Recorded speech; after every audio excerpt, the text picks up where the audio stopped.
Hello, my name's Richard. Welcome back to my channel. Over and over and over again. It is the positive Arsenal channel, but it's quite difficult to feel too positive at the moment.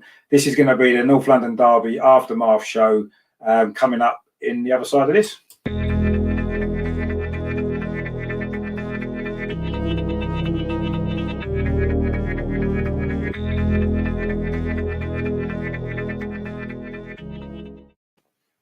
Hello, so I'm Richard. Welcome back to my channel over and over and over again.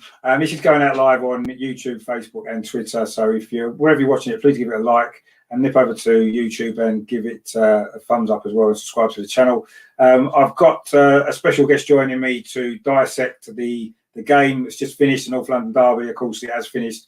Tottenham 2, Arsenal 0, and I'm sure my guest tonight is going to be quite pleased about that. Welcome to the show. It's his first time on the channel. It's Mark, and he is a Tottenham fan, unfortunately. How you doing, mate? You all right? Hello. You all right? Yeah, very. Yeah, I mean, obviously, you must be delighted with the result, apart from anything else. I mean, I know we just sort of saying off air, you maybe wasn't so happy with the performance overall. I mean, what did you make of the game in general? I just thought we should have been a bit more attack-minded, but like you said prior, with the Mourinho side, he does play defensively, and he does play, especially with our forward.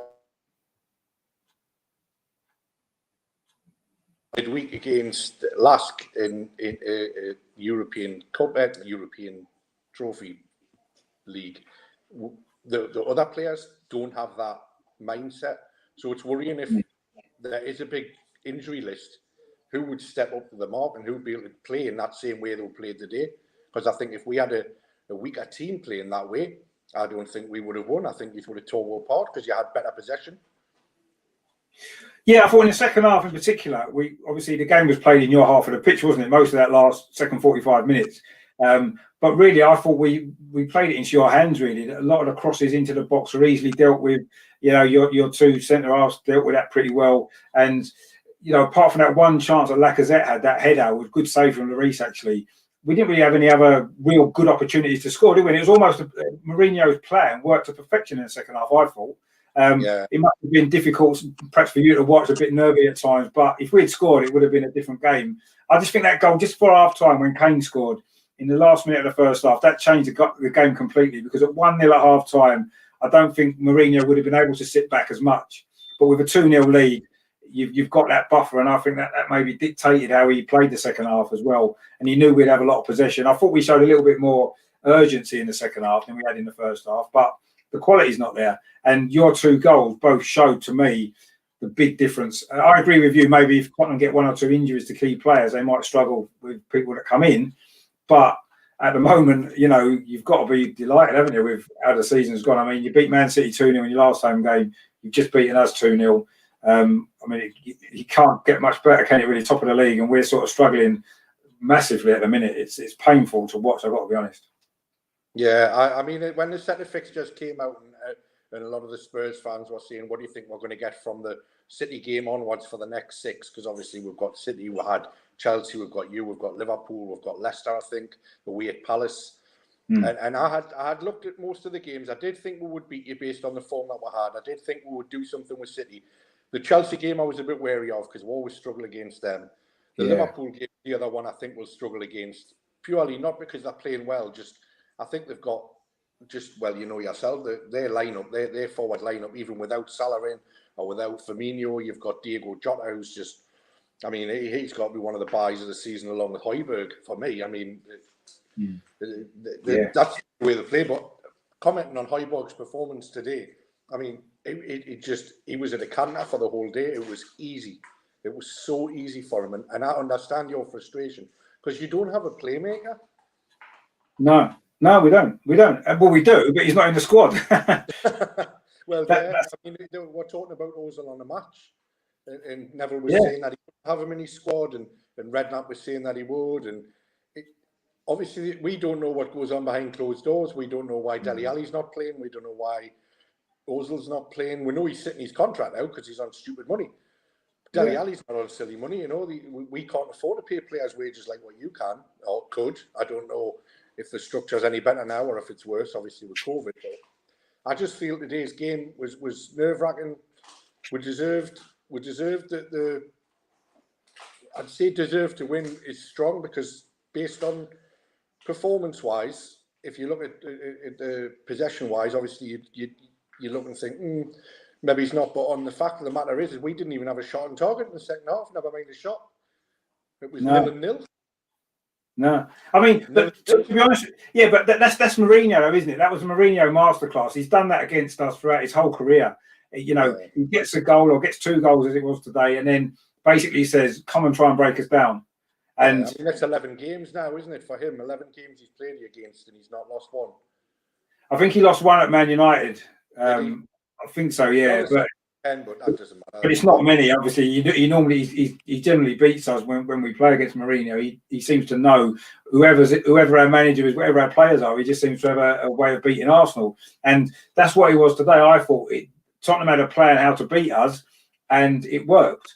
And we did sort of have a plan, maybe, but the point you made about the playmakers, dead right. We don't have a playmaker. We didn't have a playmaker in the team today. We don't have one who's playing regularly at all because he's sat on the bench. We've got 1 or 2 young players who can maybe fill that role that aren't getting picked.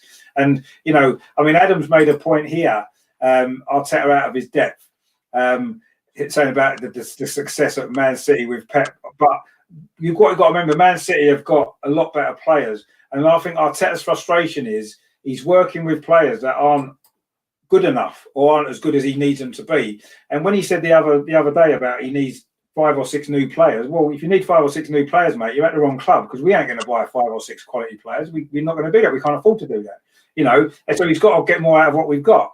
And unfortunately, at the moment, if that's the most that he can get out of these players today, you know, then we've got serious problems, because we played okay second half. You know, it was okay, but one real chance to score when you're 2-0 down in a game is not enough, you know. And yes, Spurs are a good side, top of the league. You're top of the league for a reason. You're top of the league because you can get results when it matters, and that's what you've done. That's what Mourinho's good at, you know. And unfortunately, today that game went almost exactly as Mourinho would have dreamt that last night. I bet that's how he planned the game out in his mind, and your guys carried it out. And we needed to show more. Having said that, you know, you did exactly the same to Man City a couple of weeks ago. So, you know, Man City are a much better team than us. So it's not like that should be a surprise. But, I mean, I know you sort of said before you're a bit sort of worried about any injuries that Tottenham get. I mean, where do you see the season going for Tottenham from here? I mean, do you really think that you're in with a title chance? I mean, could this be a Leicester? Could you do a Leicester from a few years ago, do you think? The only thing that makes us feel positive about the fact is the way it's gone so far. The late start in the season, the fact that we've played so many games, we had to qualify for the Europa League. So we've gelled, and Mourinho has got his first 11, which is a question I'm going to put here for Arteta. But Mourinho has got his first 11 now. That team tonight was nigh on his first 11. Now. Yeah, he knows, and they've played together a lot this season, and they know where they're going to be. I mean, who would have thought Dyer would look as good as he does playing centre half? Who would have thought Sissoko would be back to his best again? I mean, he just sits there. Who would have thought Højbjerg after the Everton game? I mean, even the first 3 games for Højbjerg, he looked dreadful. He didn't know where to play. He wasn't sure what to do. Yeah, but he came in, and they've played week after week after week. I mean, you know, 3 times in 7 days for a month, I think was one of our things that we were doing, and it was, you were wondering who he was going to play, and he's giving people chances to put their names forward, and they're not doing it. So in that sense, that's bad. But on the other flip of the coin, I think the way Liverpool have got their injuries, especially with Van Dijk being out, because I've always said Liverpool without Van Dijk are not the side that they are. It's like Spurs without Harry Kane. You know, you've got to have, there is that talisman in your team. Doesn't matter where he plays on the pitch. That person brings more to the table, not only on the pitch, but also off it. It's that level of confidence that gives the player. And I mean, as an example, Aubameyang looked lost today. He looked like a little boy, been plunged into a big league. You know, you're 16, you're going to play for the under-18s, or you're going to play for the under-21s, and you went, what? And that was, honestly, I've never seen him play support. So do I think we've got a chance of winning the league? I would be negative if I said, if I went no, I would. And I do think we have. I think our biggest title rivals are going to be Liverpool and Chelsea. Yeah. Yeah, no, I agree with that. Yeah. I mean, like, have Tottenham got the strength in depth, like you said, in the Europa League? They've played some different players, and they've not always produced good performances in the Europa League, you know. But certainly, if you can keep your first 11 playing most weeks in the Premier League throughout the season, then you're going to have a chance, I think, because Mourinho knows how to get results in the big games. He just knows how to do it. He's done it throughout his career, and he proved it today. He proved it against Manchester City to a degree. It was against Chelsea as well. A draw away at Chelsea is a decent result at this moment in time. So, you know, another clean sheet as well. And I don't know, it worries me a little bit that Tottenham actually do look, under Mourinho, actually look a really strong side, and they do actually look contenders. I've got to be honest. I know it's still early in the season. You know, there's a load of Tottenham to do a Tottenham like they normally do. But with Mourinho, you wonder whether or not he won't allow that to happen, because he's got a history of doing it. He's got a history of winning the title. Every club he's been at, never enough. So, you know, it is a worry for me personally. But, you know, at the end of the day, my bigger worries are a couple of the points that you made there. Aubameyang, for me, it's not just today he's looked like that. I don't know how much you've watched Arsenal lately, but he's been like this for 6, 7, 8 games now. Yeah. Really, really, he's off form. He looks like he doesn't care. He looks like he doesn't want to be there. And there seems to be a lot of issues going on with Aubameyang at the moment. I mean, I'm hearing rumours that he wants to leave in January or at the end of the season. And, you know, he signed his contract. We can get better money for him. But if he's not happy and he wants to go, then to me, it's like, we need to get rid of him then, because he clearly doesn't want to be playing for us at the moment. The way he's playing, he's just today he showed no heart or no desire. It was the same last week. It's been accumulation over a few weeks now, which is surprising, because at the start of the season, in the Community Shield, for example, he had a brilliant game, scored a great goal. We won that. We won the FA Cup, and you're thinking, you know, we got 2 goals in the FA Cup final. Where's that Aubameyang gone? Because he disappeared. And today was, you know, we needed Aubameyang today in that second half, particularly to step up and say, right, I'm here, like Thierry Henry used to do, you know, in games. When you needed him, he produced. And Aubameyang today was non-existent in that game. Yeah. He had one half chance, and that was it. And for a player of his undoubted quality, that's not good enough. You know, and you could say, well, Harry Kane only had maybe one chance, but Harry Kane stuck his away at a crucial time in the game, and that's the difference, isn't it? You know, that's what Aubameyang needed to do. He needed to step up, and he needed to produce, and he needed to score a goal. And in the end, Lacazette looked a more likely goal scorer today than Aubameyang. And that, to me, is just, I don't know, we've got problems there, and we've got problems throughout the team and throughout the club at the moment, I think. And it is worrying me. You're looking at the league table there, you know, we're 15th in the league. I mean, that's just unheard of. I mean, I can't remember at this point in the season, I can't remember us being this low for, I can't remember the last time, probably over 40 years ago or something like that. It must have been. It's a concern, because I can't see where the corner's turned. And it's funny, isn't it? Because we've played you in the past a lot of times when we were maybe in your position and you was in our position, and you probably had to go through that a lot. And this is unusual for us to be suffering like it, really. And it's hard. Today was hard watching that game, especially when the second goal went in, because that was it, really. Mourinho's teams don't often throw away a 2-goal lead, do they? They just don't. No, against West Ham, but other than that, that's it. Well, yeah, West Ham, I forgot about it. Actually, yeah. I actually completely forgot about that game in that second half. I should have been thinking of that. That might give me a bit more hope. Well, that's why when you said, were you worried? Yeah, I was. Because we were 3-0 lead away. Yeah, in 10 minutes that was as well, wasn't it? That was in 10 minutes. And we had 2 chances. Yeah, I forgot about that. But so see, that's the worry. It's the complacency. When we came out in that second half, I wrote a couple of notes down just to quickly go through with you, you know, and I thought, I'll write some notes, because I'm coming on for the first time, and I thought, I'm not going to come on looking like an idiot. So and I thought, I wrote down, good start for Arsenal the first 10 minutes, should have had at least 1 goal. And then it just kept saying, Arsenal seemed to be like monopolising the ball, first and second to every ball. Any ricochet were going your way. Mind, I will say, how Granit Xhaka gets away with some of his tackles, I don't know. But, I mean, Arteta needs to have a word. He costs you possession on the field every week, game in, game out. And he's done it since he came. Yeah. But I also looked at the fact that I'd had written, there's 15 minutes to go.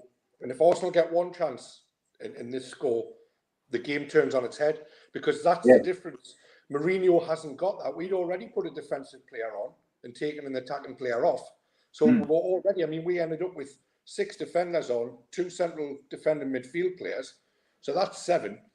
You know, and it got to that stage where when people go, we'll park the bus. I don't think we'll park the bus. I think it's a style of football that, like you say, Mourinho plays. You've got to come and break it down. If you can do it, then great. If you can't, then if we score, we'll take the 3 points off you. And that's how it works. But my biggest question to you and other Arsenal fans is I've watched Arsenal for years. I was a big Arsene Wenger fan. I thought Arsene Wenger was a breath of fresh air to the Premier League, especially with Alex Ferguson as well. I mean, you know, the 2 longest serving managers. Nobody's ever going to reach their length of service that they did ever. It's never going to happen again. And I admired them, and I admired Wenger. And my best friend's actually an Arsenal fan who I work with, and we've always clicked when we first met. I've only known him for 10 years, but we've always had a good. He's come to my house. We've watched derbies. Fortunately, we've never lost one when he's came. But we've been lucky like that. That's why he's come back. That's why you let him back, isn't it? But my question is, does Arteta know what his strongest starting 11 is? And why on earth is he picking Willian? Why is Willian getting a game week in, week out when you've got Willock? You've like the kids you've got. I mean, he switched Saka from left midfield, attacking midfield, to right back, which is fair enough because he's versatile to play there. But why is he not playing these kids? Because he was, for me, the only one who actually looked hungry. And when Ceballos came on in the second half, he looked hungry. He wanted to go forward. Yeah, he did. That's the key. As soon as you started making them little passes, I mean, Willian had a better second half. I'll give him that much. Lacazette plays in roller skates the majority of the time, a bit like Son and Kane. You know, anyone goes near him and the roller skates just split and he's falling all over the pitch. But realistically, I think when you've got Nketiah, Aubameyang should have been subbed probably on about 60 minutes. I think, and they should have put Nketiah on. Give him a chance. Give him that opportunity.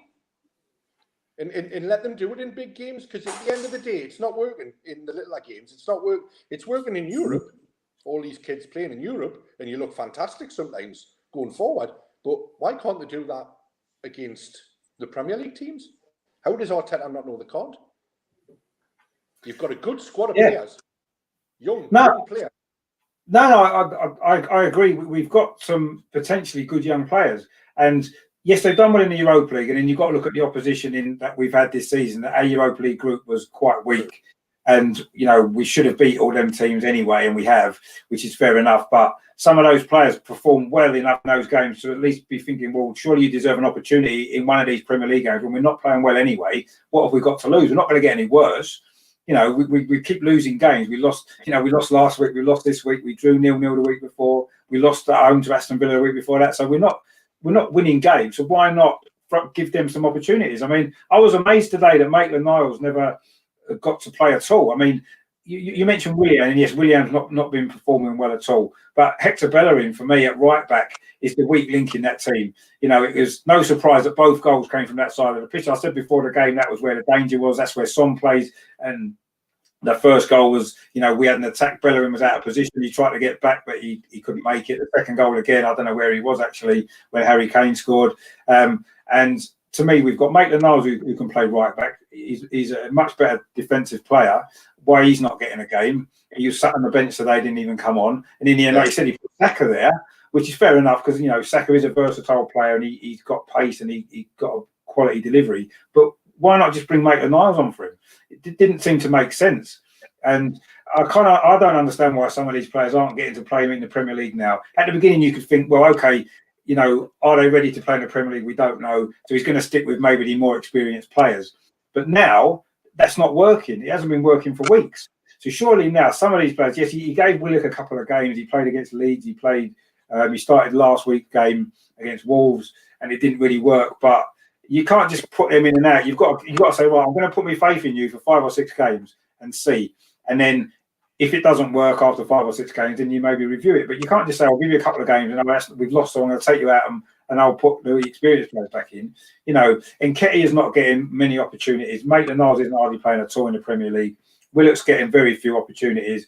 We've got Emile Smith-Rowe, who has twice in the Europa League now. He's come on and made an impact late in the game. He's a creative player, plays in that sort of number 10 role. He's got to be a better option than what we've got at the moment, just to try him. And if it doesn't work, it doesn't work. But we've got nothing to lose now. You know, I can't understand it. And in terms of does he know his best 11? Have we got an 11 that's good enough? That's more the question. You know, Arteta's probably playing the 11 players that he thinks is the best that are available at that time, but they're not good enough. I think that's the problem. So now he's got to start not so much experimenting, but just giving some of these players more of a chance. He's got to. You know, he's picking the same players week after week. Willian's getting picked every week. Bellerin gets picked every week. Xhaka's getting picked every week, and they're not performing. And we've got other young players who can potentially come in and do a better job, and you've got to try them. You know, I don't know whether Arteta, because he lacks that experience as a head coach or as a manager, whatever you want to look at it, is he trying to just stick by what he knows rather than trying to change things too much? I don't know, but he's got to do something because, I mean, today showed me. I mean, you know, I maybe felt more comfortable for Tottenham than you did today because I just couldn't see a way in, just because that's how Mourinho plays against us. He's done it for years, and you looked at that as soon as the second goal went in, I did think then, are we going to come back with 2 goals when we're not scoring in the second half against a Mourinho team? And he did it for Chelsea so many times for Chelsea. We lost 2-0 away at Chelsea probably 6-7 times under Mourinho because it was a similar game to this, and that's what he does. And Tottenham carried out it to perfection today, and we lack the quality. We lack that extra. You know, probably 90% of how we played was all right, wasn't it? You know, we made a couple of mistakes that got punished, and we played quite well through 2/3 of the pitch for most of the game. But when it got into the final third, the crosses into the box wasn't good enough, and we lacked that urgency to get on the end of things as well. And you know, it was in the end, I felt it was quite comfortable for Tottenham. The last 20 minutes where I thought we're going to throw everything, we didn't. We put some crosses in, but it was easy for you to defend. You know, it was just that one option. Yeah, if Lacazette's one goes in, then the last 20 minutes it would have changed the game. I agree. And sometimes that's what it takes, isn't it? A goal goes in and it's a different game. Or would Tottenham have stuck with the defensive formation and style that they were doing and allowing pressure when it's only 1 goal in it? I don't know if they would have done. Maybe you'd have looked to get the ball forward more, get Son more into the game. Because second half, Son and Kane didn't. I mean, Kane did a lot of defending well, but Son didn't get a kick, did he? Second half. No. Really? Well, if you look at the statistics, when it was close to the end of the match, I think it was something like 87 minutes, and it flashed up to show you how many touches Harry Kane has had in your box either half. 2 touches. One of them was a goal. I just looked and I was like, 2 touches. And he's my centre forward. But again, I've said this for years. I used to be a coach for a local team here. And I stopped doing it just pure. I got sick of the kids, peer pressure and parents. So I did it for 4 years and I loved it. I really did enjoy it. But I picked up a lot, and I did used to play when I was younger. So football's like my life, really. I love it. And it's not just Spurs. I enjoy watching other teams as well. But when I look at them playing and I see the chances that when you watch a game, sometimes you can see where it's heading, and I question whether or not like some of these players should be allowed to take like free kicks and corners, and you watch it week in week out, and you get like Son comes on, takes a corner, near post header by Lacazette. Arsenal get a corner, Saka takes it, Harry Kane heads it out, and you just think you're on this much money and you cannot put a football on someone's head in the box, but your centre half like Alderweireld or Dyer can pick someone out 75 yards and put it on that big toe. How does that work? Why should I think we should be taking the corners, mate? It's something I've always said as a football fan and a coach for the last 20 years. I can't understand why someone can't put a corner into the box or a free kick. I mean, that free kick you had, I think it was in the first. Was it the first half? Yeah, you had a free kick and it was a good opportunity. They just played it short, didn't they? I just look now. What are you doing? Yeah, that's what I was thinking. Didn't get it. No. It's strange, but you are in trouble. You are in trouble, and I think I've got to be perfectly honest with you. I don't think Arteta was the person you should have chosen to take over in the first place. I think it's like, say for instance, they probably do all right actually because of Chelsea being Chelsea. Chelsea took on Frank Lampard after coaching at Derby for a year. Yeah. Was he there a year? But what people fail to realise is he had a few Chelsea players there with him. So when he went back to Chelsea and he walked into quite a really strong team as it was anyway, and he brought these players back, And you had the likes of Mason Mount and the kid with the toilet brush head, Abraham, Tammy Abraham. You know, they had a perfectly brilliant start to that last season. And the problem they had, they've solved now because they were conceding goals left, right, and centre. So they went out and spent X number of millions of pounds on Mendy, and they've solved that problem. But what they haven't got is it's the same as what you've got. The problem is that you've got too many players that are either coming to the end of their career or getting to a point like Bellerin. Bellerin's not as fast as he used to be. Aubameyang's gone missing this season. Willian's not what he used to be. You know, I mean, Willian used to score against Spurs every time he played for Chelsea. So you've got them, the aging players, and then you've got Granit Xhaka who still thinks it's perfectly fine to sort of like go through a player when they're in their own half and walk away thinking that it was a perfectly fair tackle. There's massive issues with Arsenal's team at the moment, and like you say, are any of them strong enough to be in Arteta's 11? And I think he's got to go with the kids. He needs to experiment this season. I think he needs to give them 45 minutes. Put Maitland Niles on from the start, like you say. Why not? He's played last season. He played the season before. He was breakthrough, and he's done really well when he's played. You know, I mean, when he got linked with us, I was rubbing my hands. I thought, I'll take him on. I know he's ex-Arsenal, but you know, it's not the first time. You know, like you was talking about last night, on Friday night. Sorry, about players going from one club to another. I would have taken Nathan. I would have snapped your hands off for him. I haven't got that hatred for Arsenal that some Spurs fans have and that some Arsenal fans have for Spurs. I don't have that. I'm a football fan. And if I think a player makes my team better, I don't care where he comes from. Come from Timbuktu. Doesn't bother me. Yeah. No. I mean, better, you know? So, that's what it's about, isn't it? Getting better players, For me, I think Arteta needs to look at his younger players and start making comparisons to say, look, you know, statistical data wise, you know, am I going to get more out of him? Another question I had was foreign players. I know that we've both got them in my teams, but I don't think a lot of the foreign players, especially the ones who were just coming into the Premier League sort of this season, maybe his last season, realise how much the derby means to a club, how much it means. When you see the likes of Toby Alderweireld, Dyer, even Højbjerg today, I mean, it's the first time he's played in a London derby, but he knows what it is. And he knows the passion that's needed. The likes of Harry Winks, I thought may have started just purely for that, but he didn't. Harry Kane obviously knows, Son knows. We've got a team that's played there. I mean, Reguilon's, you know, Reguilon's just different class anyway. You know, the guy's come from Madrid, and that lad's just probably one of the best left backs in the Premier League at the moment. Yeah, I would say. I think, personally speaking, not necessarily going forward, but he does his job as a defender. Yeah, he's done well. He's a good signing. No, he has been a good signing. Yeah, he's been a great signing, actually. Yeah. But I mean, Ceballos, you got Ceballos, and we got Lo Celso, didn't we, on loan that time? Yeah.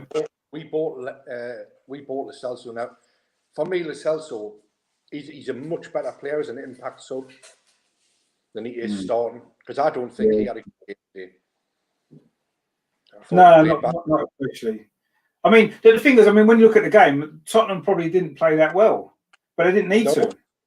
Yeah. They didn't need to. They did what they did well, which was catch us on the counter-attack, which was the plan. And as soon as we lost the ball in the attacking third of the pitch, we were going to be in trouble. And on those two occasions, that's exactly how the goals come about. So I don't think Tottenham played that well. I don't think any Tottenham player really stood out and said, I thought Højbjerg played well.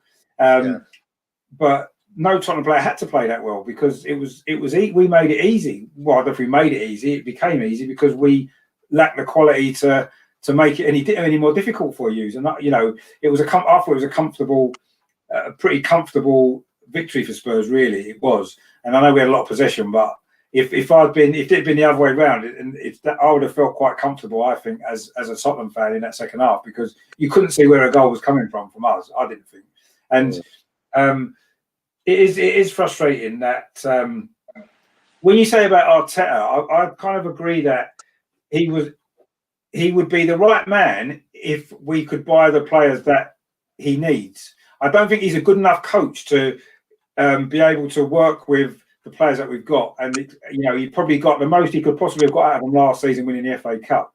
But he wasn't able to. What he needs money to spend on better players, and I think he could be a great coach. with the right players. And unfortunately, he's at the wrong club because we're not going to do that. And we need a manager who can come in and make better what we've got. And it was funny because, you know, before Arteta came in, there was even talk of Arsenal getting Mourinho, and most Arsenal fans didn't want Mourinho. And I can understand why. But then when you look at what he's done at such a short time at Tottenham, when they've been in the job about the same time, haven't they? Arteta and Mourinho. Yeah. Mourinho was a little bit before, a month or so, but not long. Yeah. And, you know, if Mourinho had come to Arsenal instead, would Arsenal now be in a similar position to Tottenham? Yes, Tottenham have got slightly better players, but Mourinho would be able to have organised the team in a way to get the most out of them. And I think we would be doing a lot better now than we currently are. And yes, some of the players aren't good enough, and we've got to understand that. But I don't know. I just feel as though Arteta is going to be a good coach, and he's a good coach, but he's at the wrong club at the wrong time. He needs to be somewhere where he's got money to spend and buy the players he needs. And with Arsenal, if he wants 5 or 6 players, that's going to probably take him 4 or 5 years to be able to get all those players. And by then, he'll need more players because other ones have left not going past their best. So I think he's at the wrong club, personally. And I don't know how much longer the club are going to. The club seem to have backed him. They backed him. They bought Thomas Partey. They bought him Gabriel that he wanted. They've bought him the players he wanted. They've given him a promotion from head coach to manager. They clearly back what his ideas are. But how much longer can they give this when the results are like they are and the performances are like they are? For me, that's not so much the results on their own. The performances are the problem. And he may have got away with it a little bit today because the second half at least, we did at least look as though they cared a little bit more. They gave it a go in the second half, and you can't really ask for much more. And you know, with a little bit of luck here and there, we might have got a goal back, and you never know. But he's almost got away with it there because the performances haven't been good enough. Today overall wasn't good enough, I didn't think. And no. See where the improvements are coming, and maybe it's like you said, maybe he needs to throw in all these young players, maybe give them a chance because they certainly can't do any worse. I think that's for sure. And I don't know. I'm losing track of where we can improve it, how we can change it now because it's gone on for too long, you know. And you think how quickly things have sort of gone backwards since Wenger left. You know, it's only 2 years, 2018 it was with Wenger left, 2.5 years. And we've gone from being a team that regularly got in the top 4, just in the last year we didn't quite make it, but we were challenging, to this team now that is just going nowhere. And that quickly that's happened. And we've bought better players. Gabriel's a better player than we had before by a mile. He's a great defender. You know, Thomas Partey, yes, he's had injury problems. He's not played much. But you could tell in the first half he was driving forward with the ball in midfield, something that we don't do enough of. And you can see he's going to make he's made a difference and he will make a difference. So we've got better players. But look how quickly we've gone backwards. It's frightening, really, when you look at it. You know, because I say a year and a half ago we were challenging to be in the top 4. We were in the Europa League final the year before last, and you know we've gone from being a team that could have been on the brink of getting back in the Champions League to being a team that probably won't even be in Europe at all. And with the financial side of that, from our point of view as a club, we're not a sort of club that's you sort of talked about the wages before, and I think now the structure has changed. I don't think we're going to see. We've just given Aubameyang that big contract. Ozil's just literally winding out it's not his fault necessarily, but his contract's just being wound down. And then we've got a few players at the end of this season that contracts are up, and we're going to get rid of them off the wage bill. We're not going to invest that massively in a load of new players. We will bring some new players in, but we're not just going to splash out. We're not going to do a Man City or a Chelsea. We're not going to do that. And that's almost what's needed because it is, yeah. I mean, it's like you could turn around and go, Frank Lampard's a brilliant coach for what he's achieved at Chelsea, but is he really? Is he really a brilliant coach, or is he in a position where, like Pep Guardiola, you don't see Pep Guardiola going, all right, I'm going to go from Man City to Ipswich. You know, he's gone from Barcelona to Bayern Munich to Man City, you know, the biggest 3 clubs in the world, financially stable, got all this money, got players already in place, got a plan in place. You know, they've got 10, 15, 20-year plans in place, them clubs, based on their youth systems and the setup, who they want and how they're going to get them. You know, like I said to you the other day when we were texting each other, you know, there's a lot of teams that are rebuilding now because of what's happening, because of COVID, because of what happened last season. But if you look at it on the other flip of the coin, when Man United lost Alex Ferguson, they put in Moyes and he didn't do nothing. They got another couple of managers in. They won a couple of trophies, and then Mourinho came in. He won a trophy. They got them back in the Champions League. You have lost Arsene Wenger. You had the Spanish guy in, and then you've got Arteta in. Arteta's won 2 trophies already. We're still waiting. We're still waiting for trophies. We might keep getting these right managers in. Let's get Mourinho in. He can win everything. I've even forgotten Pochettino. I mean, the guy was just, he's going to go down as a Spurs legend for manager-wise. But again, we didn't win a trophy. And that is the big problem that a lot of Spurs fans have. So our only other goal now at the moment is we've got to finish above Arsenal. We didn't even do that last season. We finished below you. You did. We didn't want to finish below you. No, we finished 8th. You finished 6th. Oh, it's because you won the FA Cup, wasn't it? And you got into the Europe that way. Yeah, that's right. But it's still, that's our biggest goal. Now this season for me, this is why I'm saying I feel optimistic about having at least an opportunity to win the league. But I'd rather, if there was a possibility, do something in Europe. I mean, just that trophy would be, to get back into the Champions League would be fantastic. Now, whether we do it in the league, winning the league or not, but I really think that for Spurs this season, I mean, we're in all 4 competitions. We're still in the quarterfinals for the League Cup. We've been drawn against Marine, and I have to be honest, I don't even know where that is. I think they're going to need wellies instead of football boots. I think it's in Lancashire somewhere. Is it? So that's going to be an interesting tie, because who's he going to play? You're not going to put Harry Kane on in that game. So I think we just need to win trophies. That's all the Spurs fans want. But, this is, the rivalry. It's been like this for years. April, we never win. We'll have the last 4 years, but the years before that, every April we were just dry. It didn't matter who we played.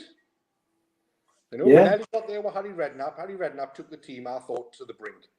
I thought, this guy's going to do something. And somebody went, England manager, and he went, what? Where? When? And that was it. We just went like that, downward spiral. And then, we had a couple of managers in between. Tim Sherwood did all right. AVB did okay. Some of the, but as a Spurs fan, it's all good and well beating you once or beating you twice a season or getting to a quarter final. Yes, we got the final of the Champions League in 2019, and that was one hell of an achievement. And we did have a good chance of winning that game, apart from the fact that the BBs, the Sky and FIFA and FA basically just said, look, Liverpool need to win a trophy now, it's their turn. So we're going to give you a penalty in the first 2 minutes. It doesn't matter where it hits them, it's a penalty. And it was never a penalty in a million years, but hey, I cannot argue with it. We had an opportunity and we didn't take it. Again, we froze. We froze when we played against Chelsea, when we had the chance to catch Leicester in the league. That for me was the time we should have won the Premier League. And if we'd won that league then, I think we would have won it the season after as well, when we finished second to City. I genuinely believe we would have. Maybe.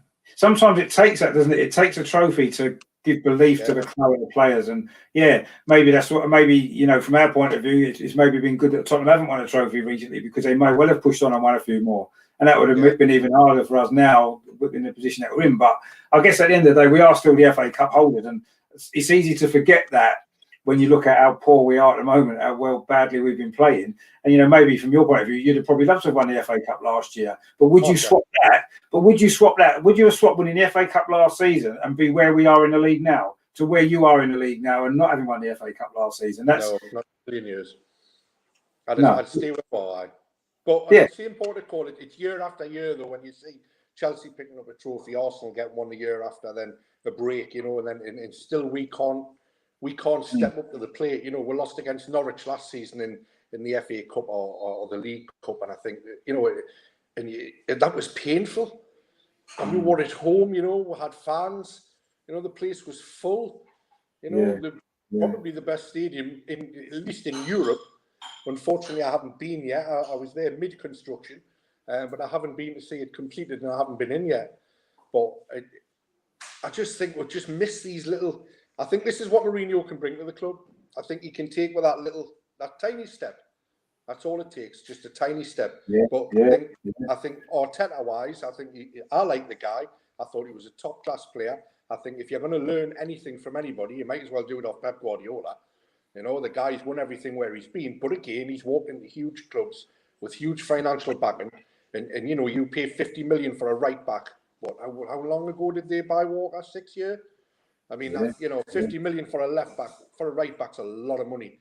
You know, they paid how much to Everton for Stones? It's just like they just, you know, shell the cash out. Yeah, And yeah, it likes of us where, you know, you've got a new stadium, we've got a new stadium. We can't afford to do that anymore. I mean, our wage structure only got broken 3 years ago when Harry Kane was murmuring about leaving. And they were going, we're going to have to break our 100 grand wage structure. You had Mesut Ozil on 350. So this yeah, is the difficulty for Spurs to attract players. And I think when Pochettino came, players were going, I want to play under him. Look at the football, and we were dangerous then. And it wasn't just on the counter attack. We were dangerous when we played under Pochettino. We had some setup, especially the last 2 years. But now, obviously, under Mourinho, it's a little bit more calculated. It's a little bit more less risky. But I still think, you know, I think we kept more clean sheets under Pochettino than we have under Mourinho at the beginning, until the last sort of 6 months of Pochettino's reign. But you know, that's for me. That's for me. Even my wife said the night when I said it got to 87 minutes, and she went, "Oh God, I hope they don't score." I went, "Off the score now. I'm fine." I said, "I know they won't get a second." And I had a little level of confidence, and she says, "No, well, no, but it's for the clean sheet." And I went, "Actually, you're right. Keep the clean sheet. Keep the clean sheet for Lloris and that four, because that's what they play for. You know, that's where they get their bonuses. You know, Harry Kane gets his for banging goals, and they get theirs for keeping clean sheets." But I think it's an interesting turnaround for being a Spurs fan to see Arsenal struggling the way they are now. And the fact of the matter is you do still have the football that Arsene Wenger, the philosophy that he's inbred into the club itself, is still there to see. It's just not being performed well enough by the players that they've got. Yeah, well, it's not. I mean, and maybe Arteta's tried to transition that style of play. I think Unai Emery tried to transition it before, and it didn't quite work out. And I think Arteta's trying to transition it because I think maybe the way that Wenger played, as good as it was maybe a little bit outdated in modern football. You know, the way that the formations have changed, the tactics have changed now. And I'm not sure whether or not Arsene Wenger's way would be successful again now, even with, I suppose, with the players that we had back then. They were great players, so maybe they could have adapted to the modern football maybe anyway. But I think that we've tried to make a little bit of a transition away from maybe Arteta style a little bit. We've kept bits of it, or tried to keep bits of it, and maybe try to evolve it. And I think Arteta's trying to do that. And like you said, the players aren't able to do that, they're not able to adapt to it. And some of the players that's come in, although technically individually they're better players, it's not working as a team. And the only person you can really blame for that, unfortunately, is the manager, because he's the one who picks the team, he's coaching them, and he's getting them to play that way.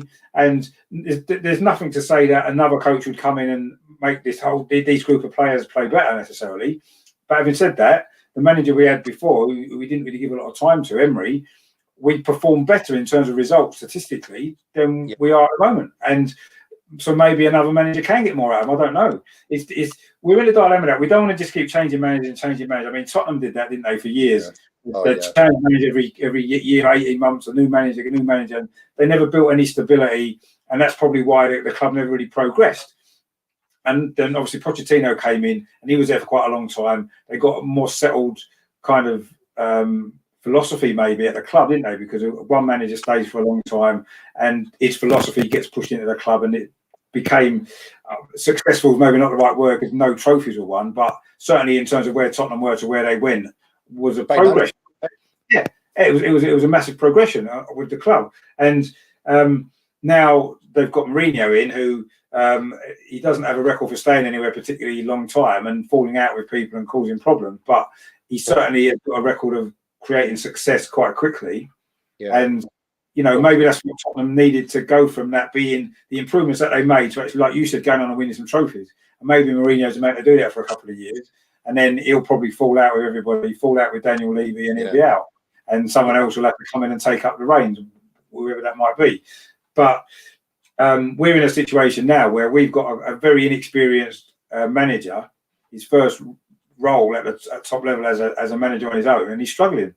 So either we give him help in terms of getting people around him, maybe bringing Arsene Wenger in some sort of capacity, or somebody that can help him, guide him a little bit more, or we think this isn't working and go with someone with more experience who may be able to steady the ship, because that's what we need at the moment in time. We can forget about trying to challenge in the top four, forget about maybe even trying to win trophies again. At this moment in time, we need the ship to be steadied, because we're sinking quite fast.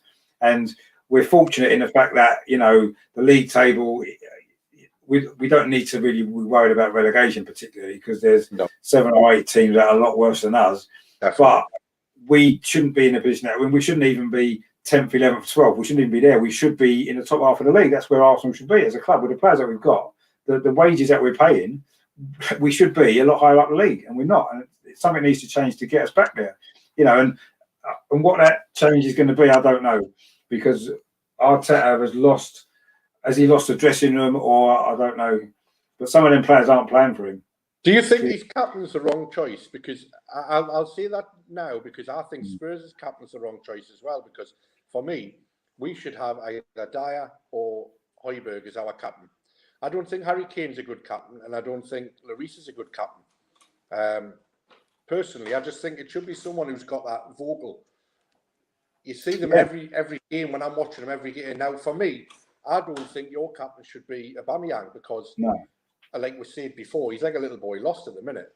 But we're looking at it. I mean, the only person I honestly, seriously would give the captaincy to would have been David Luiz. But I still don't. I think David Luiz, you're guaranteed to give a goal away a game, because he always makes an error. He's a bit like Yunus Kabul was for Tottenham.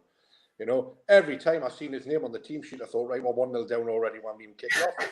You know, it was like, oh no. And that used to be the same for Aurier as well. When I seen his name last season, I'd be like, oh, Aurier's playing right. We're 1-0 down, and we're giving a penalty away. Now, I think for me, Leno should be a captain, personally. But that's my opinion from outside looking in. I mean, I agree. Aubameyang shouldn't be captain. I don't really agree with strikers being captains anyway. But certainly Aubameyang, with his character, he's not a natural leader on the pitch, is he? And I think you do need a player on the pitch, like you said, who's maybe more vocal, who maybe can really rally the troops when you need to, when you're struggling in a game. And Aubameyang doesn't do that. When Aubameyang's struggling in a game, when the team's struggling in a game, he goes missing. And that's not a captain, is it? You know, and I thought David Luiz is maybe the best candidate, because I do feel he's the natural leader when he's on the pitch. And his performances are okay. I think he's been doing reasonably well for Arsenal, and certainly since Arteta came in, I think he's improved his performances. He's got more stability around him in midfield than we did have before.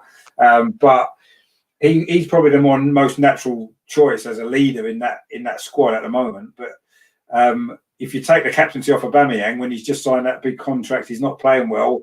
What does that? I think it's a difficult situation now to take it off him. He should have took it off him at the beginning when he first come in. He just said, "You're not the right person to be captain. I want someone else to be captain," and pick someone else. But now he's left it, he can't really take it off him, I don't think, because I don't think Aubameyang would be able to recover from that, perhaps, because he's struggling as it is, and I don't think the captaincy is helping him. But if you take it off him, what message does that send out? I don't know. But I agree with you. He's not the right captain, definitely not. It's an important role, I think. I think when you choose a captain, you choose somebody who you've got that massive 100% confidence in, that they can turn things around, they can pick players up, they can pick them up and make them believe that they're capable of doing something more. And I don't think Aubameyang does it. And on the flip of the coin for Tottenham, I mean, it's like when you look at Aston Villa, Jack Grealish is captain. And you look around the Villa team and you think to yourself, right, okay, why?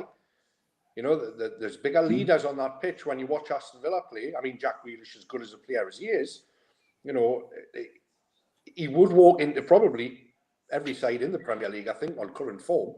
I highly rate him. I think he is up there. And I rated him 4 years ago when Villa won the Premier League. And I remember saying I wouldn't mind him. And I remember the same with Maddison for when he was in Norwich. So young people can't captain, but I genuinely don't believe he is. I don't think he is captain. You go around the Premier League and you look at the different captains, and you've got Block Slabhead for Man United. Perfectly good choice. I think he's a decent captain. He gets everybody going. I think probably if you looked at anybody else in the Man United team, you'd be struggling. City are struggling at the minute, captaincy-wise. I don't think De Bruyne is a good captain. And I think you lose these characters like what you had Tony Adams, who was like up there. He's the ultimate. You had Sol Campbell. Again, these guys, people just look up to them. That is the kind of players they were. Now, when you look around clubs now, who do players look up to when they walk on the pitch? There's not many. I mean, Sacco was thankful to Harry Kane regarding the England setup when he was saying, just enjoy yourself and blah, blah, blah. And that was good from Kane to do that. But again, I still don't think Kane should be captain of England. For me. No. And I think when you make that decision for your captaincy, you've got to realise that this guy's got more than just a role as a player. He's got a role as off the field, not only just off the field as a player in training, but off the field in the role that they carry out in front for the club as ambassadors for clubs. And I don't see Lloris doing a great deal for Tottenham. I don't see Aubameyang doing a great deal for Arsenal. They go to hospitals in the winter and they deliver a couple of presents, but that's it. I don't see them doing a great deal. And it's changed. That role's changed now. It's not what it used to be. I think anybody can be captain of any club. I think it's put the armband on. Yeah, I agree with that. And I think the role of captains maybe changed to back in, like you said, Tony Adams' day, for example. I think a captain then, every team had a captain like that, didn't they? Roy Keane at Man United and, within stuff like that. They were real leaders. And I don't think now, there's not many leaders about, is there, in most teams? Man City had Vincent Kompany was there for years, and since he's left, they've not had anybody to come in and replace him. And I agree that there's not really many anywhere. With Aston Villa, I mean, I would say maybe Tyrone Mings would be a good choice, perhaps for them, possibly. As a captain, maybe. I quite like a defender being a captain, actually, but he would maybe be a good choice. But yeah, there isn't many leaders about in any team really when you look at it. In a traditional sense, that there used to be, and maybe the captain's role now is slightly different. Maybe it's more of a figurehead for the team, which Aubameyang is a figurehead for Arsenal. Perhaps he has been, not so much lately. And obviously Harry Kane for England, he's like the figurehead, isn't he, of the team? Yeah.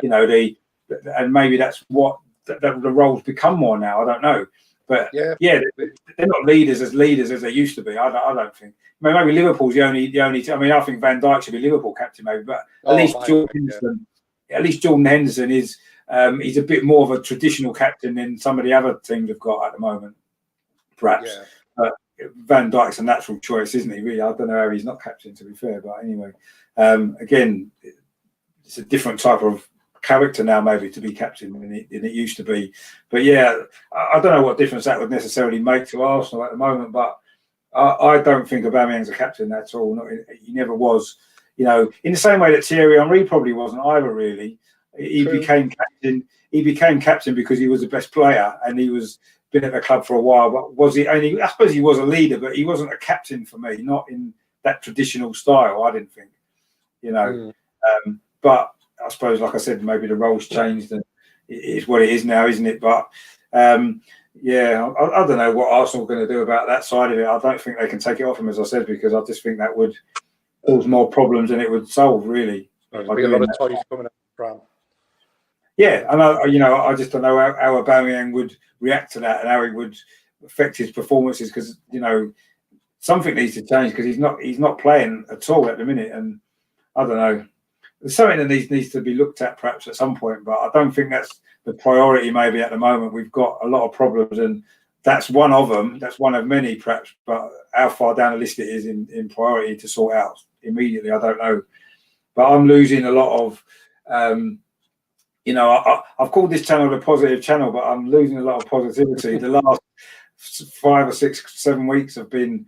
It's been tough, because the performances are not getting better, and you look at where we are in the league now, and it is a worry, because I'm not saying that relegation is, as I said before, but we shouldn't be in that position in the league, and it is a worry, and it worries me where we go from here, really. And we look at Tottenham. Yeah. If you do, because you probably will purchase somebody in January.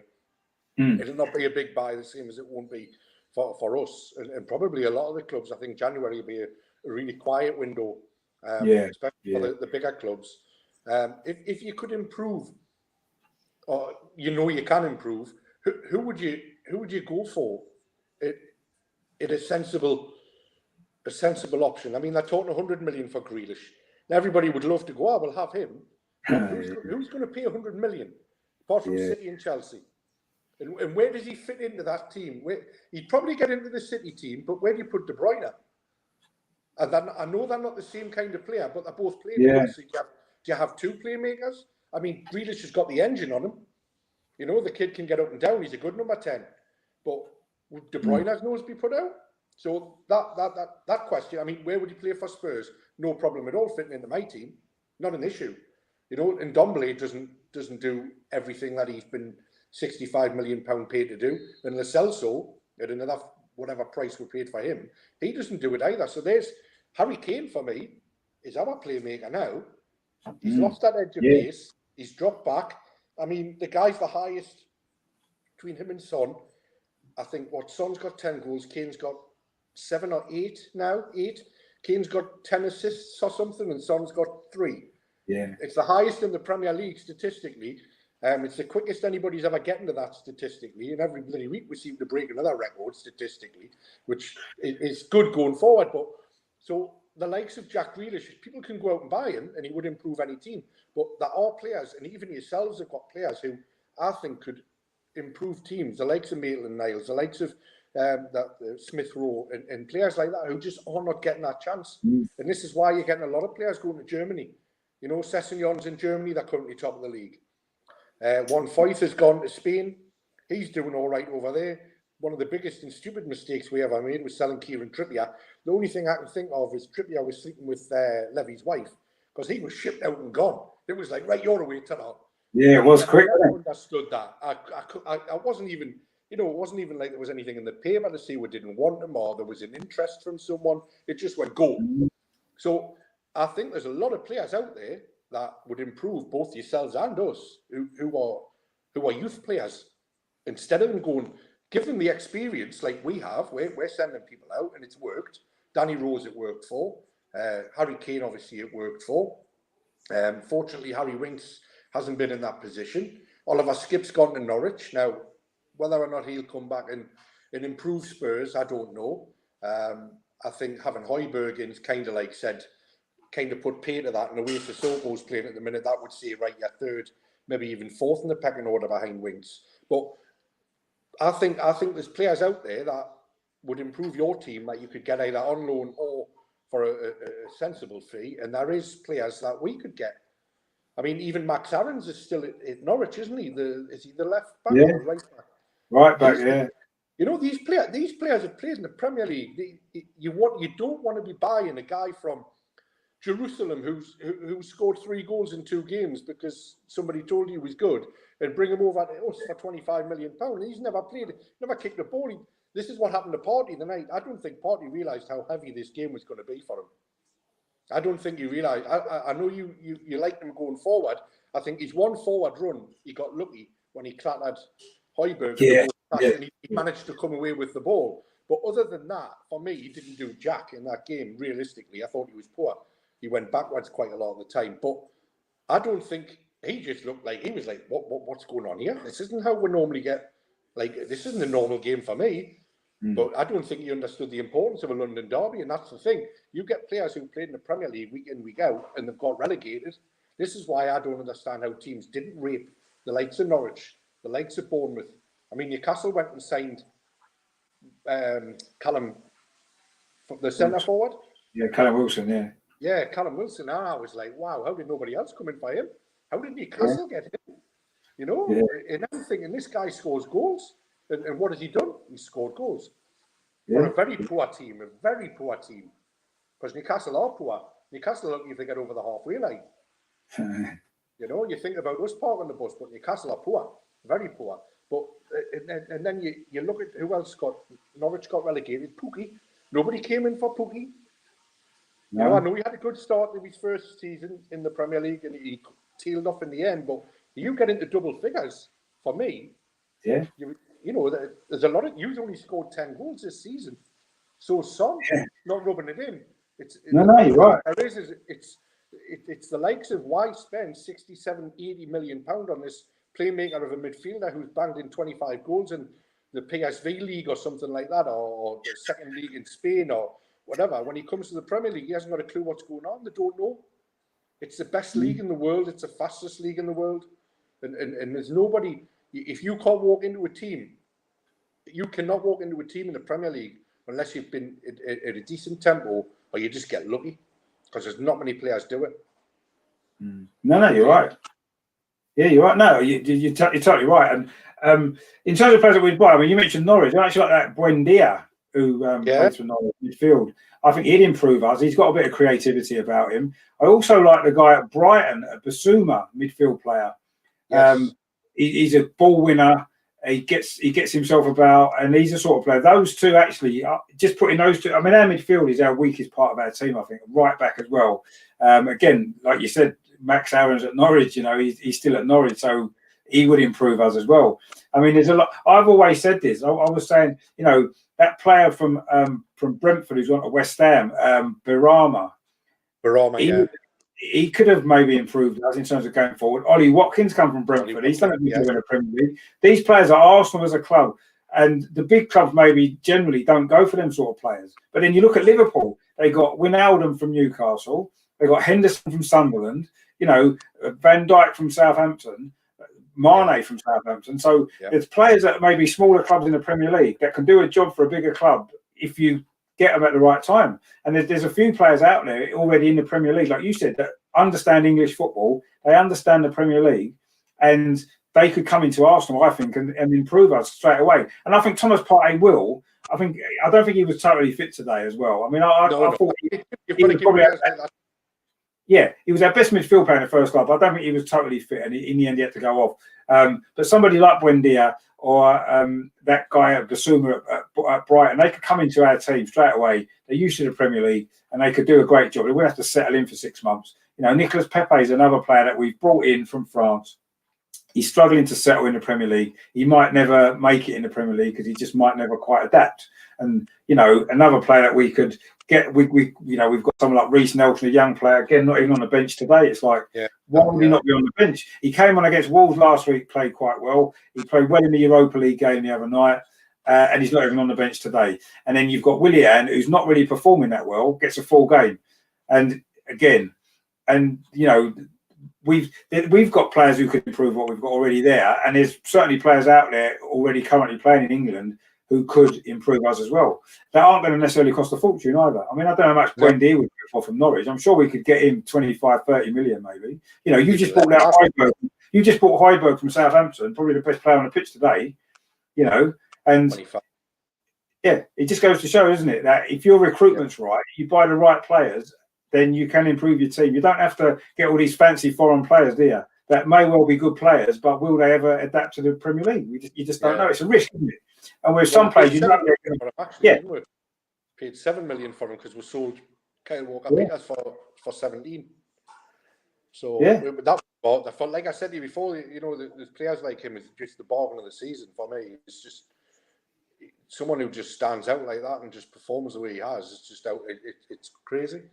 But like I say, he's from Gareth Adams. We're still above Arsenal, though. He's a Newcastle fan, so I wouldn't be judging yourself against Arsenal, though, because we're terrible. So being above us is no big deal, honestly. It's not. You want to set your standards a bit higher than being above us at the minute. Because there's only about 5 teams that are below us, or 6, 5. No, I think it's 5, isn't it? Yeah. It's Sheffield United, Burnley, Fulham, West Brom, Brighton. That's about it, I think. That's not good. No, it's not. A good picture there, actually. No. Yeah, so don't worry about being above us. Jesus Christ, but most of the leagues above us. But yeah, but no, I mean, there are a lot of players out there that would improve Arsenal at the moment that we could probably get quite cheap, as we've said a few there. And you know, Tottenham have got a couple in. You know, and most of the top teams have done that. They've bought players from other English clubs, lesser clubs, if you like, that have gone on and done a really good job for them.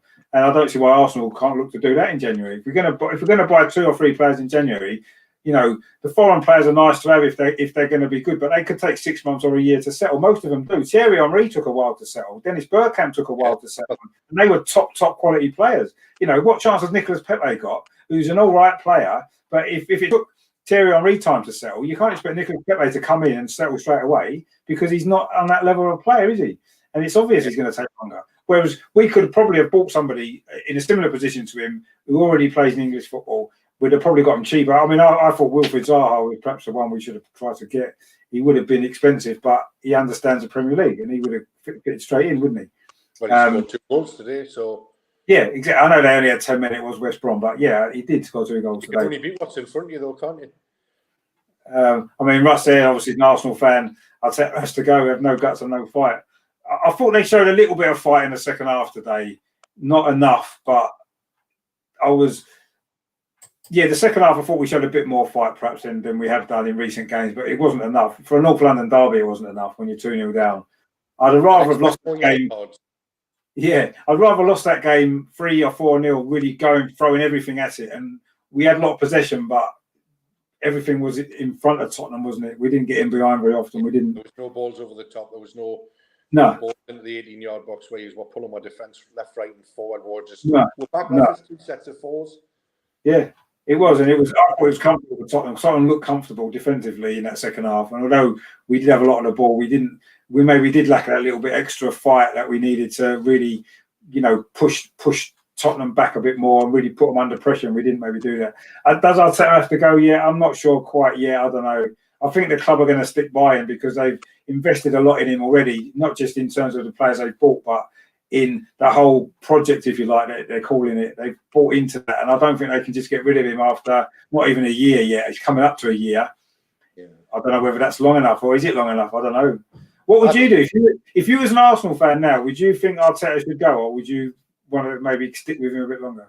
I would stick with him longer. I just think, like I said before, I think he needs to introduce the kids. I think he needs to start giving them 45 minutes, and I think he needs to start with the likes of Maitland-Niles, who's played for the last 2 years. This is his 3rd season, if my memory's right, where he's been in and out the first team, and I just think he should be playing the kids and giving them the opportunity. But the fact he isn't. The fact he's not doing that when it's clear that something needs to happen, does that not then fall back on him that he's not doing it? Yeah, I suppose it does. It makes you wonder why he's not, though. What's his problem? Why is he scared? Is he? That's what I think. That's what I think. Player pressure is the more senior players.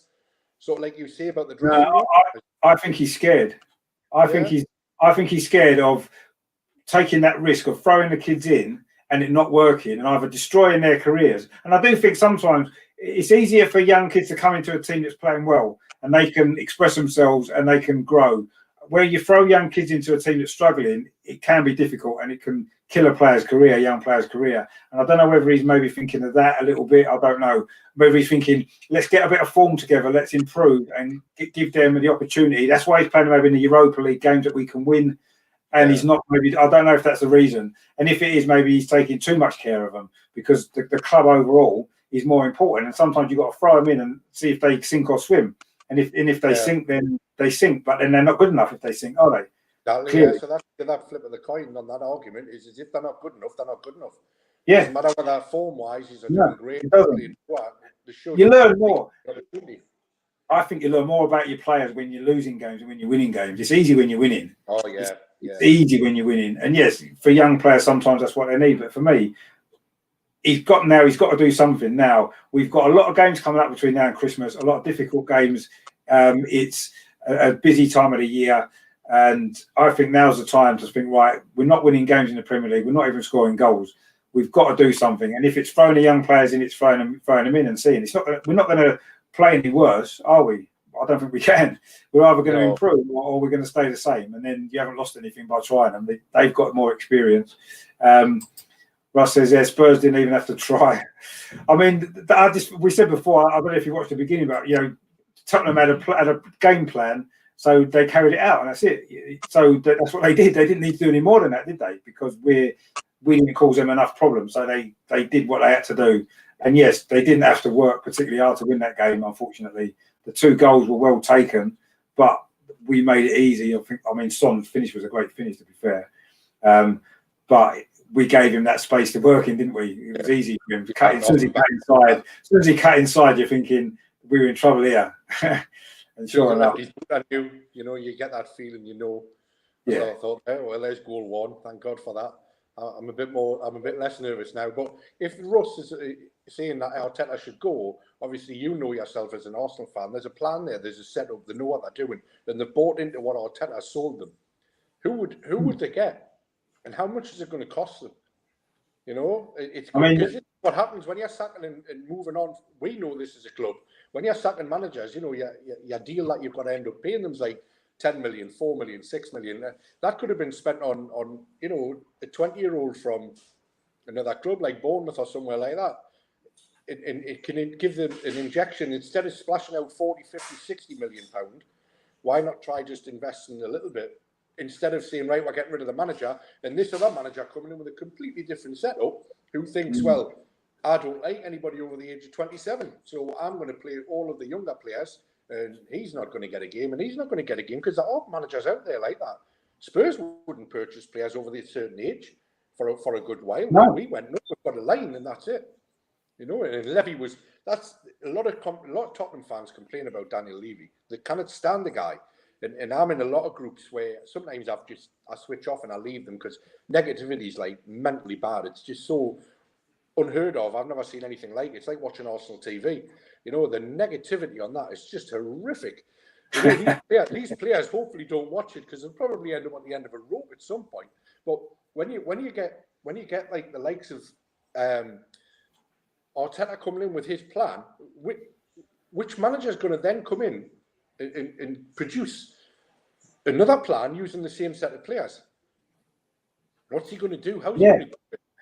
No, that's. I mean, that is a good point, and I think a lot. There's been a lot more momentum built up about Arteta out. I mean, if Russ is still there, maybe Russ put some options in who he thinks we should maybe look at getting. I suppose the obvious choice is Pochettino, isn't it? Yeah. You know, because he's available. He improved Spurs a lot. He didn't quite win the trophies. That's maybe the negative thing, but if he comes to Arsenal, you don't know, he's probably the obvious choice. But outside of Pochettino at the moment, you look around and you think, who? Allegri? I don't know. I don't think he's back in work, is he? He's not working. He's a possibility, but again, he doesn't speak great English, and I know that was Unai Emery's kind of downfall.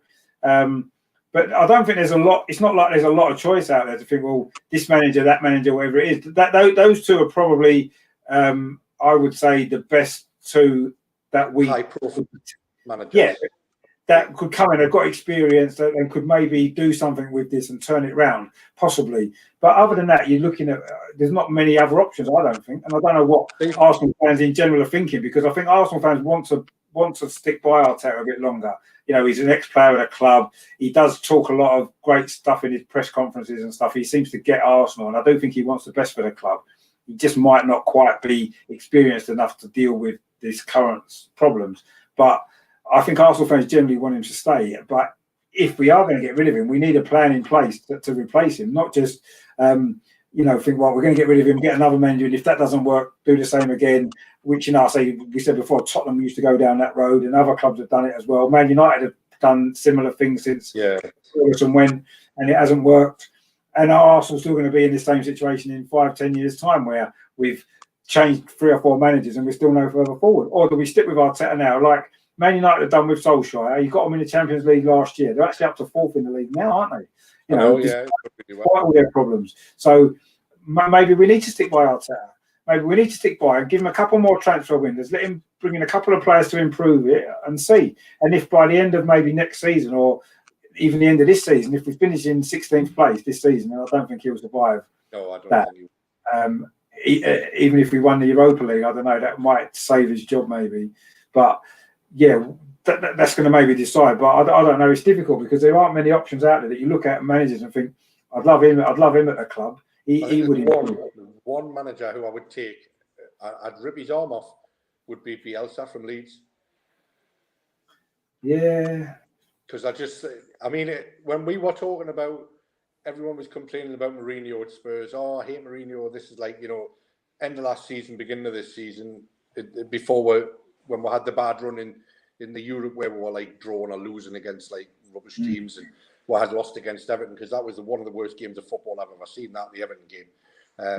And everyone's going, I want Mourinho out, he's rubbish. Obviously, you sit back and it's not really Mourinho's fault. When you watch some of the games, you can look and say, well, the players didn't try. But Bielsa, I think for me, is I mean, I admired him last season when he was with Leeds in the Championship. I think the guy's just phenomenal. Now, unfortunately, he doesn't speak a word of English, but then again, nor did Pochettino. Remember when he first came to Southampton, Pochettino had a translator. Now, he knew English, he just used a translator because it was much easier for him, because the questions didn't get confusing when he was interviewed, which is a fantastic set of management skills to have, because you're not opening yourself up to being criticised, because you know what the British press are like. They'll come down on you like a ton of bricks when they need to. But I think a club like Tottenham and a club like Arsenal, and possibly even if you want to look at Man United, I think someone like Bielsa to walk into them three, he would make changes, and I think the changes that he would make would be ridiculous. I mean, I know that they have a training session which lasts anything from 1.5 hours to 2 hours, where they play continuous football. That's all they do. 11 against 11. And that's all they do. They run all day. And they have their water breaks, and they have their half time, where they have a 5-minute break and a quick, like, we're going to do this, we're going to swap this round. But that's one of the training methods he has. And it's come from South America, the same as what Pochettino's sort of level of when you watch Spurs when Pochettino came, we were lazy, we were lethargic, we didn't chase back. Now within a year, you had people running up and down the pitch at 89 minutes, you know, and you think, where did they get that level of fitness from? Now it's apparently a South American thing where they instill it. Look at Messi, look at Sanchez. You know, from yourself, you know what Sanchez was like. You get to 94 minutes, and Sanchez was running, you know, to the corner. He didn't need to, but he did. But it's a South American thing, and these managers seem to know what they're doing. I'm not complaining about my manager, obviously, because at the moment everything's perfectly fine. Yeah. But if I had a choice, someone said, I would take him. Yeah, maybe. I mean, he's quite a character, isn't he? He's quite unique in his approach to what he does. Like you said, maybe his training is a bit different. Obviously, the way he approaches games, the way Leeds play. No other team plays like them in the Premier League, do they? They've got a unique style, and he makes it work. I mean, the fact that he's got Patrick Bamford scoring a number of goals he had just shows he must be a good coach, because you'd never have thought Patrick Bamford would be a top Premier League goal scorer, one of the top goal scorers in the Premier League. And here he is, 10 games into the season, what's he got, 8 goals in the Premier League or something like that. It's mad. So I do rate Bielsa. I'm just not sure if he's an Arsenal coach. That's what maybe concerns me with him. You know, he maybe would be a good coach, actually, because Tottenham have always been a little bit more flamboyant, whereas Arsenal have always been maybe a little bit more reserved in their approach to the way that they've done stuff. I know Wenger's football wasn't like that, but you know, I don't know. Bielsa wouldn't. I don't know if he's the right fit for Arsenal, but he's a great coach, and I love watching Leeds. But I don't know. I wouldn't necessarily think he would. Why would he want to leave Leeds and come to Arsenal anyway? I'm not really sure. Well, money-wise, probably if it's true enough. Well, maybe, I don't know. I think for youth-wise, I think he's not scared. He's one of their managers who's not scared to throw young players in. You know, he'll throw these. He hasn't got, you know, what club was it? Wolves. You know, Wolves went to Portugal and they went, right, we're going to sign all of you. You know, and he basically bought like Portugal over, and obviously they all play together on the national team. So for years and years, they all look fantastic, and he even still buys them. You know, Pedence is Portuguese. You know, the couple of players that they have signed, there's another lad on the bench, quite a lot, a young lad. He's Portuguese, and he's doing what he knows is best. And Bielsa does what he knows is best, and he brings these kids through, and he says, right, you're playing. And like you say, I mean, how many managers has Bamford had? I mean, there was Chelsea, he's been at Middlesbrough. I can't even remember the other clubs he's had. And no one's ever managed to get him to score goals. So he banged them all in last season, and he's doing it now in the Premier League. So the guy's got to have something about him. I mean, imagine if he took like Nketiah or something like that on board and got the likes of Maitland-Niles and Saka. I mean, for me, there's your front three. The thing is, I mean, he had Nketiah on loan last season at Leeds, you know. And he didn't play that much. He was coming off the bench, getting a couple of goals, and he got an injury, which didn't help. And then Leeds obviously went on a long unbeaten run and started doing well, and then he couldn't get back in the team. So Arsenal took him back and said, well, if you're not going to play him, we might as well have him back with us. And he's now broke into the Arsenal squad. So, but I don't know. I mean, I'm not sure whether Bielsa would be a good fit for Arsenal. As much as I rate him as a coach, I'm not sure if he's an Arsenal type of coach. Whereas I could certainly see Allegri being an Arsenal type of coach. And I could also possibly see Pochettino as well, with his Premier League experience and the sort of football that he liked to play. I could see that both of them two maybe being a good fit for Arsenal, possibly. But I don't know if this is the right time. Every week it's getting worse, and I keep thinking it can't get worse anymore, and it keeps getting worse. But I don't know. I don't think Arteta will go yet. I think they'll give him January. I think they'll bring I think he'll get the summer to play. See what happens at the end of this season, whether or not they're still buying into his philosophy and his plan. But I think it does depend. Well, I think it depends on results. Bearing in mind, I think January will get the transfer window out of the way. I think they will give him a couple of players, maybe some cheaper options, some loans or whatever it might be. And then if in January, February the results aren't improving, and if we maybe get knocked out of the Europa League early on in the knockout stage, and the season's gone, and we're struggling in the league again down in mid-table, then will they give him to the end of the season? Even if that's the case, I don't know.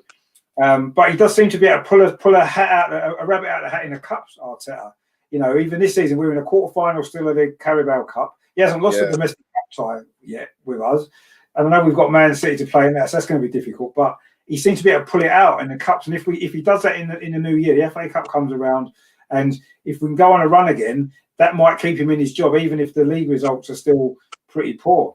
We'll see what happens. But I don't know. I think it is a little bit too early. He's not even been in the job a year yet, and I don't want us to become like a Chelsea who keep changing managers every 2 years or a year. I want to give him a chance, but not fun as a fan. No, but things have got to change because it's not good enough at the moment. We're miles away from where we should be. We're miles away from where we expected to be, having won the FA Cup.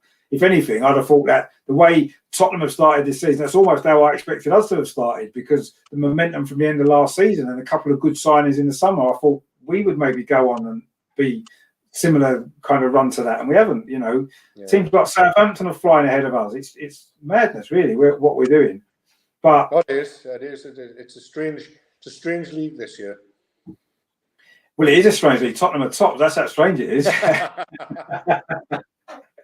But Tottenham are top because they deserve to be top at this moment in time. But I think Liverpool can go level if they win their game tonight, can't they? Yeah, with goal difference. Yeah. Yeah, but who they're playing? They're playing. No, actually, is it Wolves? Hang on, I'll tell you who they're playing. It's on now, isn't it? Actually, yeah, it starts at 8. It is Wolves. Yeah, they're winning 1-0. It is Wolves, is it? All right. Yeah. They're winning 1-0. Salah scored. Oh well, there's a surprise. He's in my fantasy team, so I suppose that's all right. But yeah, so Salah scored, and they've had 72% possession in the first 40 minutes. That's what you had. Well, yeah, exactly. Yeah, but we didn't score. they've had 70%, 72 and scored. So that's the difference, isn't it? But in Liverpool, actually, they've got a different team. They haven't got Alisson in goal. They've got that. What's it? Calais. Yeah. Yeah. They've got Nico Williams, that Curtis Jones is playing. So they've got a few different players in, and they're still winning against Wolves, who are a good side. So this goes to Liverpool's strength in depth. They've got it, and they are the team to beat still, aren't they? Definitely. They haven't had the best of starts, but they are the team to beat. And if you are going to win the league, you're going to have to find a way of finishing above them, aren't you? We find out in a couple of weeks' time when we play them. Yeah, it'll be a big game. Are you at home or away? Are you at home or away? Away at Anfield, I think. Yeah. They don't lose many at home, do they? They don't lose many at home, so no, just need them to get Lovren back. Well, yeah, that would be helpful. But yeah. But we'll see. You never know. I never thought I thought we might do something at City, but I wasn't confident. But we did them. We've beaten Arsenal at home. We're getting a point off Chelsea. These are our hard games. We scraped through against West Brom, which is what you've watched other teams in the past win the league when they played really poor and they beat like the likes of West Brom or Brighton. Yeah. Brighton was another game. But when you think about it, we shouldn't have thrown a 3-goal lead away against West Ham, so we'd have another 3 points. And that bloody penalty that Newcastle got against in the 99th minute, that was never a penalty in 100 years. That would be another 3 points. It's all hearsay, isn't it? What if? Yeah. No, you're right. Yeah, exactly. And it's what if? There is quite small margins in games, isn't there? I mean, today there wasn't a lot in the game, if we're honest, between the two sides, was there? The small margins where you took the chances when you got them, and we maybe didn't make the most of the opportunities that we had, and that's the difference sometimes in a game. And sometimes that's a confidence thing. Tottenham have got a lot of confidence at the minute, we haven't, and sometimes it's just literally to do with quality as well, isn't it? You know, you've got two goal scorers that have got that quality in the final third to take the chances when they come along, and that's what happened today. And yeah, I think Tottenham deserves to win, if I'm honest. If I'm really, really honest, I thought as much as possession we had in the second half, I thought Tottenham did the job they had to do. And when you carry out the job like that to that level, you deserve to win the game. You know, and it wasn't, as I think as Russ said earlier, Tottenham didn't have to play well to beat us, and that just shows where we are at this moment in time. You know, no one has to play that well to beat us, unfortunately, at the minute. It was a comfortable game defensively wise, and I'll obviously watch again when I watch Match of the Day of the Night. Yeah, because I usually do. I don't if we get beat, but it's been a rarity this season. And if Chelsea do really well, I couldn't stand watching last night. So I had to fast forward. I hate Chelsea more than I hate yourselves, but you know I hate Newcastle more than I hate you as well, which is even worse. That's just because I'm from here. Yeah, no. I mean, didn't have to put that performance on today, and it was like you say, it was a typical Mourinho performance, and we did the job we needed to do. We took our chances. I mean, if we hadn't scored either of those goals, we could have finished 0 each. That's it. You're right with the margins. But I think, yeah, it would have done. But I think that if it had been 0-0 at half time, Tottenham's approach in the second half would not have been the same as it was with a 2-0 lead. And then it would have been a different second half. I think Spurs would have looked to attack a bit more. And, you know, we don't know how it would have finished. But at the end of the day, you get the early goal, which is difficult. Every time a Mourinho team, we go a goal down early on against a Mourinho team, it's a struggle to come back. And then obviously the second goal killed it for me. And it was going to take a miracle in that second half. And we just wasn't good enough to do it. I mean, Gareth there's saying there, do you think Arsenal are missing Ozil? They're missing Thierry Henry and Dennis Bergkamp and Patrick Vieira, actually. Bold, Seaman. Yeah, Tony Adams. We're missing loads of players, not just Ozil. If we want to become a decent team again, that's the sort of players that we'll need. But yeah, Ozil would not be any worse than who's playing at the minute. We wouldn't be a worse team with Ozil in it, would we? So on that basis, why he's not getting picked. I mean, January's going to be interesting to see if Arteta brings him back into the squad, because if he does, it undermines what he was saying about it's for footballing reasons, and he's almost backtracking, and that sometimes is not good for a manager. But if he doesn't bring him back, we don't really sign anyone, and we have these same problems in the second half of the season. That's going to fall back on Arteta, and it's going to make him put even more pressure on him, I think. But we either sell I think in January we either sell him, get him out of the club, or he gets back in the squad and plays. I don't think we can just let him see out the last 6 months, not as things are now, because it's always in the background. Why has he left him out when we're struggling so much? And it's almost, yeah. You've had the same. You've got that issue longer than what we've had with Dele Alli. And I mean, realistically, we're sitting thinking, why is Dele Alli not playing? What's happened? What's the reason? But the difference is you're doing well. You're top of the league, so that can be justified that way. He's not playing because we've got better players playing now who are getting results. Whereas with Arsenal, our most creative player isn't playing, and we're not creating anything. So it's more of a bigger problem, isn't it? If Arsenal are winning games, it's not a problem if Ozil playing. No one cares if Ozil is playing or not if you're winning. Yeah, but he hasn't even got a squad number. Well, no. That's what it's like. Why hasn't he got a squad number? This guy's won a World Cup. This guy he's won the Ligas and Champions League with Spain. He's been at wasn't it Bayern Munich? Was he at Dortmund, wasn't he, with Khedira? No, he was at Werder Bremen before, I think. Werder Bremen, was it? Yeah. He was with Khedira though, wasn't he? They both moved. At Real Madrid, Khedira was at Dortmund, wasn't he? And he moved to Madrid, and they both went to the same club, didn't they? Yeah. You know, it was class. I love watching him. I've always been, I know it sounds really wrong, I've always been a big German fan when it comes to World Cups and Euros. I don't know why. I haven't got any German. Well, they've always been a good side, haven't they? They've always been a great side, Germans, haven't they? And I've always enjoyed watching them. But when they had those players, and then when you signed them, and I was like, oh God, who are we going to get? Because we tend to always sign, like, you sign a midfielder, we're both interested in them, or Chelsea sign a midfielder, and we're both interested in them. And then we always end up with like the latter, you know, the bit that was left over. So like we got Lo Celso, and you got the guy who came on at half time. Wiles, yeah. Yeah. And I look and I think, well, which one's the better? And you got Pepe, we were supposed to be interested in him, and we got Ndombele. You know, there's always been that player. I can't remember who it was at the time when Ozil was linked with like a number of clubs from Real, but we ended up getting someone who was just like, I was like, God, compared to him, it's like really embarrassing. But I don't know why he's frozen out. Only the club knows that. No, I don't know why, and I think that January is going to be a big time because he either brings him back in or we have to get rid of him. One or the other's got to happen in January. Either way, this can't carry on for the rest of the season because it casts a shadow over it. Or as soon as we don't play well, when we're not scoring goals, and you've got a player with the most assists in the Premier League who's not even in the squad, and it's madness. So either we sell him so that question's ended, he's not there anymore, or he has to come back in. One or other has to happen in January, I think. Either way, and if we do sell him or get rid of him, we need to bring a creative player in who can fill that role because that's where we're lacking. He played Lacazette in a number 10 role today. Lacazette's a striker.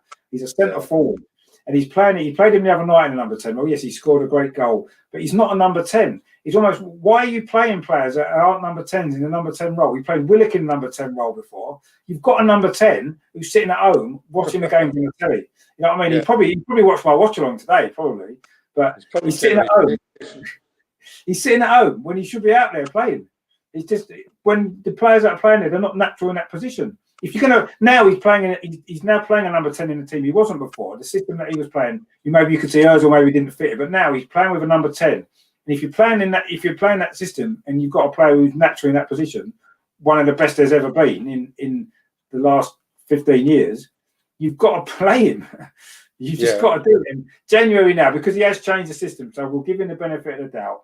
January now, if he doesn't put him back in the squad and he still plays with a number 10 with somebody else playing there, then to me, questions have to be seriously asked about Arteta and this whole situation. But we'll see what happens. The club can't leave it brushed under the carpet. They've got to give the fans answers. Yeah. They have to. Exactly. It's not fair. No, it's not. It's not football related. It's not this related. There's got to be a reason. It's been what? I mean, he hardly played last season. Well, he was frozen out after the lockdown, so he hasn't played since March. So it's coming up to a year soon that he won't have played football for Arsenal, or he won't play football at all. And January is the time he either puts him back in or we get rid of him. And I think that's got to be what's happened. We'll see what happens. Back in, I think it's the only way forward. At the moment, he's got to be in, surely, with how we're playing and the lack of creative. You can't tell me today if Ozil was in that team, we wouldn't have got him behind Spurs a little bit more than we did. Would it have made a difference to the final score? We'll never know. But surely he would have been able to get a pass and get someone running in behind a couple more times than we did. Cause Tottenham a few more problems, and it may have made a difference. You can't tell me it would have not made some sort of significant difference to that game. Whether the result would have changed, we won't know. But it's madness that he's not playing, and unfortunately, that will be the thing that might end up being the undoing of Arteta. In the end, that might be the thing that brings him down. Maybe, I don't know. We'll have to see. You just don't know, do you? No. Anyway, we better kind of wrap up now because we've been going for an hour and a half. So it's been an absolute pleasure, actually. Yeah, it's been great. I know you were going to come on the other night as well on the other show. But it's great to get you on anyway today. Unfortunately, not quite so good. It's an Arsenal defeat to Tottenham that we were mainly discussing, but it is what it is, isn't it? And maybe next time when we play at the Emirates, it might be our day, maybe. But we haven't had too many days against you guys recently. Not lately. No, so it used to be every time, didn't it? But unfortunately, we haven't had the best fortune against you guys lately. But we'll see what happens. I mean, it's a long season still. You've got plenty of time to drop down. Albert's in the chat. Oh, Albert, how you doing, mate? Thanks for tuning in. Shame about the result today. Hope your watch along went well. Actually, I did mention you on my show earlier. I mean, congratulations on your win today, anyway, and being top of the league while it lasts. But I will be the first, I'm sure, to celebrate a little bit when you drop down a little bit. Maybe if you do. But maybe you won't. We'll see. It's difficult at the minute, mate, to come up with good Arsenal content other than being negative and moaning all the time, which is it's easy to do at the moment, but you know, it is hard. It's very at the moment. It's hard to be positive. I'm trying to be positive on this channel as much as I can, but it's becoming more difficult, and it's even more difficult when you lose a derby, isn't it? So, but anyway, it's next week we move on. Another game. We're playing Burnley next week, actually, and they're even worse than we are. So we might get a draw in that game if we're lucky. Draw. High hopes. Yeah, maybe I'll get a little bit carried away. We are at home actually. We can't win at home at the minute. So, but Burnley's a good team to play if you can't win, I guess, because they are struggling, aren't they? So, although they did a good result yesterday against Everton, didn't they? So, but anyway, I mean, so thanks for joining me tonight, Mark. It's been an absolute pleasure. So you're welcome to come back on other times, you know, come on a show as well. I'm looking to get more kind of general football chat going as well, doing shows talking about football in general rather than just one individual club or games, you know, so maybe get you back onto that as well, you know, in the future. I'm trying to get some stuff organised with that. That could be good. Thanks to you guys in the chat as well. I don't think we had many Arsenal fans in. I think all the Arsenal fans have gone away to commiserate and maybe have a drink or two tonight. But I'll probably watch Match of the Day too, and I will do a review of the game tomorrow. I'll do a video on it anyway. I'll look at it again and try to find some positives in it all somewhere if I can. There is always a few, I guess. Although it's becoming more difficult to find them. There's a lot for you at the minute to be positive about. Oh yeah, just a couple, yeah. Yeah. So thanks everyone for watching. If you haven't done so, please subscribe to the channel as well. Thanks for Mark for coming on. Thanks for you guys in the chat. And it's becoming a little bit more difficult to do it, but in the meantime, of course, we always end the same way. Come on, you Gunners! Please get better. Anything, a win next week or a draw or anything, just play better, please.